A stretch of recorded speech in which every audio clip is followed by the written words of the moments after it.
नमस्कार। Industrial sociology में आज का जो हमारा टॉपिक है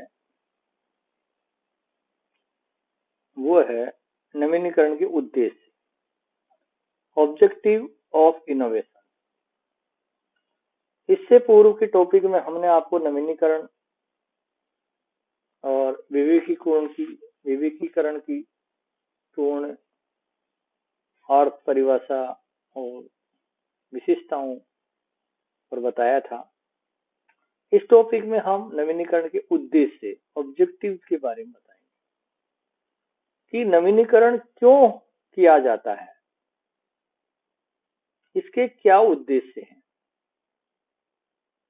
तो यहाँ पर नवीनीकरण के उद्देश्यों की बात आती है तो नवीनीकरण बहुत ही आवश्यक होता है, क्योंकि किसी भी उद्योग धंधे को चलने के लिए, प्रॉफिट कमाने के लिए, मार्केट में अपनी पैठ जमाने के लिए उसको नवीनीकरण पर बहुत ज्यादा ध्यान देना होता है।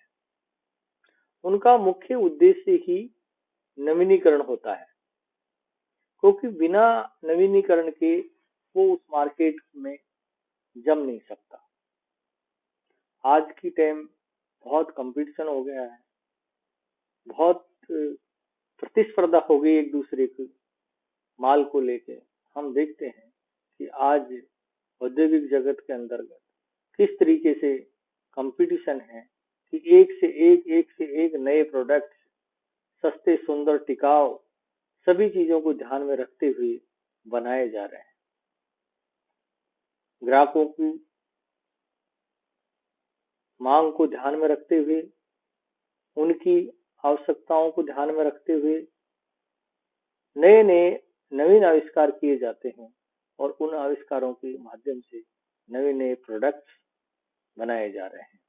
तो इसी तरीके से हम नवीनीकरण के मुख्य उद्देश्यों के बारे में यहाँ इस टॉपिक में चर्चा करेंगे। नवीनीकरण के उद्देश्यों में हम पहला जो उद्देश्य है वह है उत्पादन में वृद्धि करना। उद्योग की उत्पादन क्षमता में वृद्धि करना नवीनीकरण का प्रमुख उद्देश्य होता है, क्योंकि परंपरागत मशीन उपकरण तुलनात्मक रूप से कम उत्पादन प्रदान करती है, लेकिन नवीन तकनीकी पर आधारित मशीनों की उत्पादन क्षमता ज्यादा होती है। तो इसमें पहला उद्देश्य है उत्पादन में वृद्धि करना, नवीनीकरण के उद्देश्य। दूसरा है उत्पादन की किस्म में सुधार करना। नवीनीकरण उत्पादन में किस्म में भी सुधार करते हैं। वस्तुएं नवीन पद्धति से निर्मित करने पर उनकी किस्म एवं गुणों में भी सुधार होता है, अतः इसका उद्देश्य उत्पादन की किस्म सुधार। तीसरा उद्देश्य है श्रमिकों की कुशलता में वृद्धि। नवीन एवं आधुनिक मशीनों के प्रयोग का उद्देश्य श्रमिकों की कार्य कुशलता में वृद्धि करना भी होता है। उन्नत मशीनों से श्रमिकों की उत्पादकता में बड़ी तीव्र गति से वृद्धि होती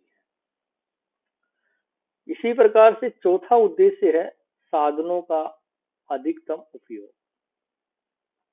देश में एवं उद्योगों के पास उत्पादन के साधन सीमित होते हैं। सीमित साधनों का अधिकतम उपयोग करना उद्योग की सफलता के लिए आवश्यक होता है। इसमें नवीनीकरण बहुत सहायक होता है, क्योंकि नवीनीकरण के अंतर्गत नवीन मशीनों एवं उत्पादन पद्धतियों का प्रयोग किया जाता है। इसी प्रकार से पांचवा उद्देश्य है प्रमापीकरण करना। प्रमापीकरण करना अर्थात नवीनीकरण का एक उद्देश्य माल के उत्पादन एवं उत्पादन क्रियाओं को प्रमापित करना। उत्पादन एवं उत्पादन की क्रियाओं के प्रमापित होने पर कुशलता एवं उत्पादन दोनों में ही वृद्धि होती है। तो इसलिए उनका मुख्य उद्देश्य प्रमापीकरण करना। इसके बाद में अपव्यय रोकना। परंपरागत एवं दूषित उत्पादन विधियों के स्थान पर वैज्ञानिक एवं प्रभावशाली विधियों का प्रयोग करके अपव्यय को रोकना नवीनीकरण का उद्देश्य है। नवीनीकरण के द्वारा दोषपूर्ण संगठन, अनियंत्रित प्रतिस्पर्धा, दोषपूर्ण उत्पादन विधियों से शक्ति एवं श्रम एवं साधनों में होने वाले अपव्ययों को रोका जा सकता है। तो ये भी नवीनीकरण का उद्देश्य है। नवीनीकरण का 7वां उद्देश्य है उत्पादन की लागत कम करना। नवीनीकरण का उद्देश्य उत्पादन की लागत कम करना भी है। इसके साथ ही एक तरीके से 8वां उद्देश्य है आय में वृद्धि करना। नवीनीकरण का उद्देश्य आय में वृद्धि करना भी है। उत्पादन की लागत कम होने पर उत्पादन बढ़ने से उद्योग के लाभों में वृद्धि होती है, जिसका लाभ उत्पादन, श्रम, उपभोक्ता सभी को मिलता रहता है। इसके साथ ही उच्च जीवन स्तर प्रदान करना। नवीनीकरण का प्रमुख एवं महत्वपूर्ण उद्देश्य समाज को उच्च स्तर प्रदान करना भी है। नवीन विधियों के द्वारा उत्तम किस्म तथा कम मूल्य पर उत्पादन करने से समाज को ज्यादा एवं श्रेष्ठ वस्तुएं प्रयोग करने का अवसर मिलता है, जिससे रहन सहन के स्तर में सुधार होता है। तो ये 9 नवीनीकरण के उद्देश्य हैं, जिनको प्राप्त करने के लिए नवीनीकरण किया जाता है। इसके साथ ही नवीनीकरण के सिद्धांत, थ्योरीज ऑफ इनोवेशन। अब यहाँ पर हम जब थ्योरीज ऑफ इनोवेशन की बात करते हैं तो नवीनीकरण का मूल उद्देश्य उत्पादन की वृद्धि करना तथा उत्पादन की लागत में कमी करना। इसके विभिन्न पहलू होते हैं, जिनमें नवीनीकरण के सिद्धांत भी कहा जाता है। इसके पहलू होते हैं जिन्हें क्या बोलते हैं, नवीनीकरण के सिद्धांत भी कहा जाता है। इन्हें मुख्य रूप से हम इन्हें इस तरीके से विभाजित कर सकते हैं। इसमें पहला है तकनीकी या शिल्प विज्ञान सिद्धांत, दूसरा है संगठनात्मक सिद्धांत, तीसरा है वित्तीय सिद्धांत और चौथा है सामाजिक एवं मानवीय सिद्धांत। तो इस तरीके से ये नवीनीकरण की सिद्धांत है, थ्योरीज ऑफ इनोवेशन। तो यहाँ पर हम तकनीकी एवं शिल्प विज्ञान सिद्धांत की चर्चा करेंगे। नवीन तकनीकी प्रधान होते हैं, इन्हें अपनाने के लिए निम्नलिखित सिद्धांत। तो इसमें जैसे सरलीकरण, फिर प्रमापीकरण, इसके साथ ही जैसे शौचालन के प्रकार होता है, नियमित शौचालन, ये देख लीजिए आप इसको यहाँ से, क्योंकि काफी बड़ा है, स्लाइड के माध्यम से आपको। तो ये जो 4 सिद्धांत हैं नवीनीकरण के सिद्धांत, इसमें तकनीकी, शिल्प सिद्धांत, संगठनात्मक सिद्धांत, वित्तीय सिद्धांत। तो यहाँ पर तकनीकी और शिल्प विज्ञान सिद्धांत है, इसमें भी कुछ उप सिद्धांत दे रखे हैं तकनीकी और शिल्प सिद्धांत में। इसमें पहला है सरलीकरण, इसको इस तरीके से पूरी व्याख्या की गई है। और इसी में सरलीकरण के बाद में प्रमापीकरण, ये पूरी इसके साथ व्याख्या की गई है। ये इसी के पेक के अनुसार भी व्याख्या की गई है, प्रोफेसर किम्बाल यंग के अनुसार भी की गई है। तो ये आप इस चीज को देख लीजिए, प्रमापीकरण। फिर ये आ जाता है यंत्रीकरण एवं शौचालन। तो यंत्रीकरण शौचालन भी इसके अंतर्गत ही आता है। उद्योग में उत्पादन बढ़ने के लिए यंत्रीकरण का प्रमुख साधन है एक तरीके से यंत्रीकरण, और ये पूरी इसकी व्याख्या की गई है, स्लाइड के माध्यम से आप देख सकते हैं। ये देख लीजिए आप इसको, ये बीथल, एटवार्ड, स्मिथ, स्टेकमैन के अनुसार भी इसमें बताया गया है इसमें। और ये शौचालन के प्रकार भी बताया गया। शौचालन के 3 प्रकार रूपों में विकसित हुआ है शौचालन के, नियमित शौचालन, शौचालन और प्रति संवरण नियंत्रण और कंप्यूटर तकनीक, इस तरीके से बताया गया। तो इसी में तीव्रीकरण भी बताया गया है। तीव्रीकरण क्या होता है? तीव्रीकरण के अंतर्गत मशीन एवं श्रमिकों की चल रही पूर्व गति को तीव्र किया जाता है, तीव्रीकरण। फिर इसके बाद में विशिष्टीकरण आ जाता है। इसके अंतर्गत एक कारखाना द्वारा विभिन्न प्रकार की वस्तुओं के निर्माण के स्थान पर केवल कोई 1 या 2 वस्तु ही निर्मित करता है, उसमें विशिष्टीकरण होता है।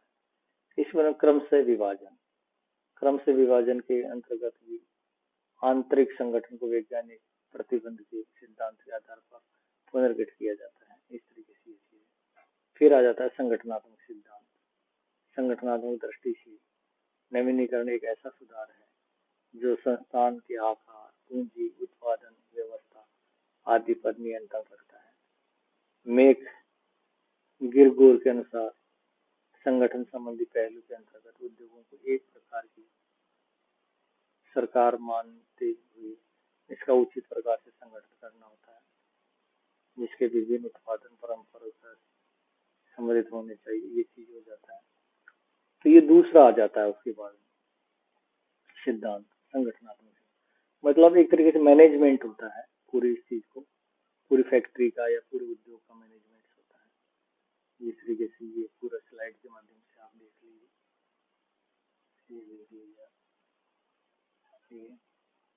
इसके बाद में आ जाता है वित्तीय सिद्धांत।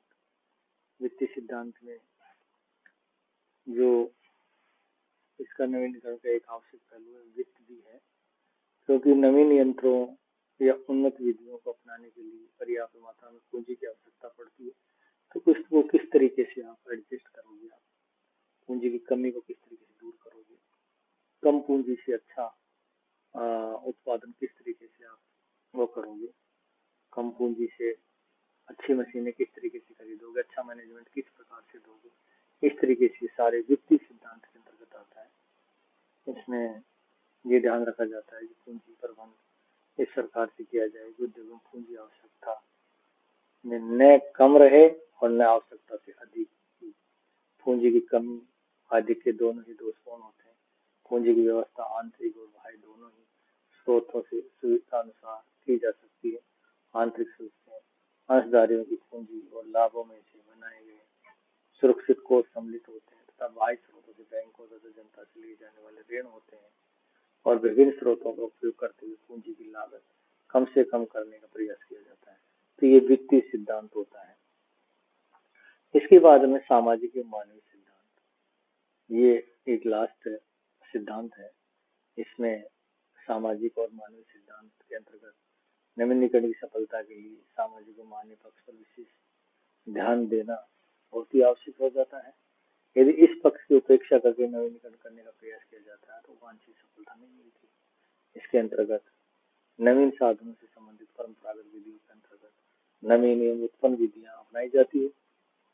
श्रमिकों की भर्ती, चयन, प्रशिक्षण, उचित पारिश्रमिक देना, पदोन्नति, प्रबंध की भागीदारी, प्रतिवेदनाओं का निराकरण, कार्य की उचित दशाएं, श्रम कल्याण एवं सुरक्षा से संबंधित सुधार सम्मिलित होते हैं। उद्योगों के सभी उद्देश्य केवल स्वार्थ में तकनीकी एवं वाणिज्यिक दृष्टि से ही निश्चित किए जाने चाहिए, बल्कि सामाजिक एवं मानवीय पक्ष पर भी पर्याप्त ध्यान देना चाहिए। नवीनीकरण करते समय भौतिक समृद्धि के साथ साथ ये भी देखना होता है कि यह समाज एवं संपूर्ण मानवता की नैतिक, शारीरिक, सामाजिक उन्नति भी करें और श्रमिकों को उत्पादन का निर्जीव साधन नहीं माना जाए, बल्कि सजीव बुद्धिवादी साधन के रूप में इसके साथ उचित मानवीय व्यवहार किया जाना आवश्यक होता है। तो इसी प्रकार से ये सिद्धांतों को बहुत जरूरी होता है उत्पादन को बढ़ाने के लिए। इसमें मानवीय सामाजिक सिद्धांत, वित्तीय सिद्धांत, संगठनात्मक सिद्धांत और ये पहला सिद्धांत है तकनीकी एवं शिल्प विज्ञान सिद्धांत। तो ये नवीनीकरण के मुख्य सिद्धांत है, थ्योरीज ऑफ इनोवेशन। इसके साथ ये 9 इसके ऑब्जेक्टिव्स थे, उद्देश्य, और इसी के साथ ये टॉपिक कंप्लीट होता है। नमस्कार। नेक्स्ट टॉपिक में आप फिर मिलते हैं नए वीडियो के साथ।